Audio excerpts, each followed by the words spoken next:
ప్రశ్నిస్తూనే ఉంటది.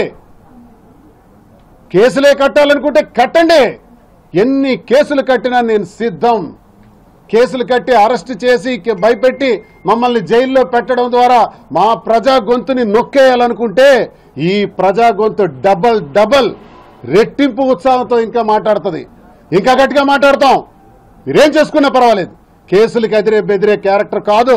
ఇదివరకే అచ్చెన్నాయుడు ఆమె తప్పుడు కేసులు పెట్టాడు, 16 కేసులు పెట్టాడు, 62 రోజులు జైల్లో పెట్టించాడు. ఆ అనుభవాలు వాళ్ళ వల్లే నాకు వచ్చాయి, అవన్నీ నేను చూశాను.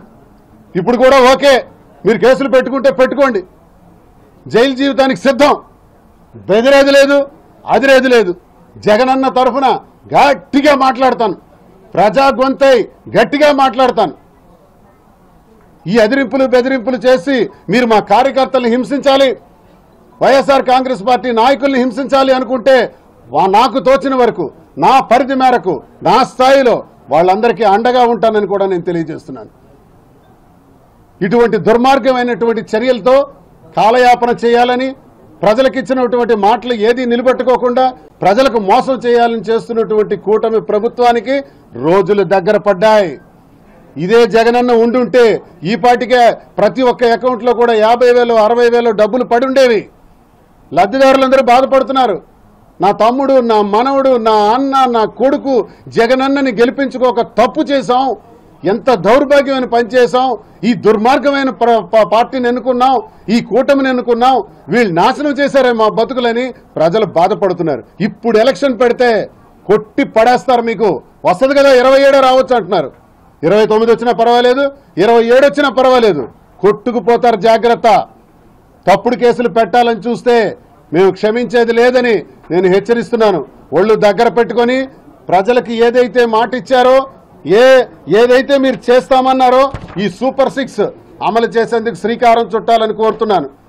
ఇది చేయకపోతే ప్రజలకు ద్రోహం చేసిన వాళ్ళ కింద చరిత్రలో మళ్ళీ మిగిలిపోతారని తెలియజేస్తున్నాను. తీవ్ర పరిణామాలు ఎదుర్కోక తప్పదని ఈ ప్రభుత్వానికి నేను హెచ్చరిస్తూ తెలియజేస్తున్నాను. చెప్తున్నాను, అవినీతి ప్రశ్నించారు కదా, ఈరోజు మీ మీడియా ముందున్నాను.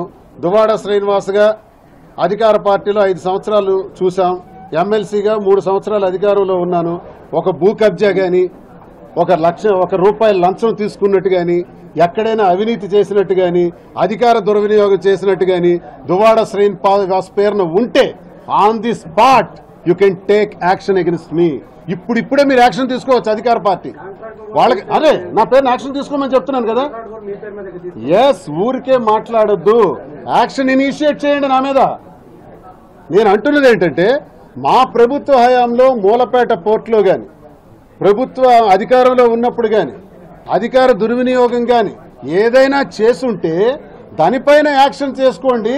ఎప్పుడో పవన్ కళ్యాణ్కి నేను అన్నానని 2 ఏళ్ల క్రితం నాటి కేసు ఇప్పుడు కట్టి ఏం కేసులు లేవా శ్రీనివాస్ మీద కట్టాలంటే?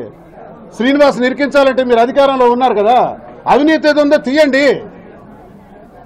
35 కోట్లు గ్రానైట్ ఫ్యాక్టరీలో అవినీతి చేశాడని అచ్చెన్నాయుడు పైన మేము కేసేసాం కదా, అప్పుడు దాని మీద కోర్టుకు వెళ్ళాడు కదా. గ్రానైట్ ఫ్యాక్టరీలో భవానీ గ్రానైట్స్ పేరున మరి నేను ఒకవేళ అవినీతి చేస్తుంటే ఏం గాడుదలు కాస్తున్నారా?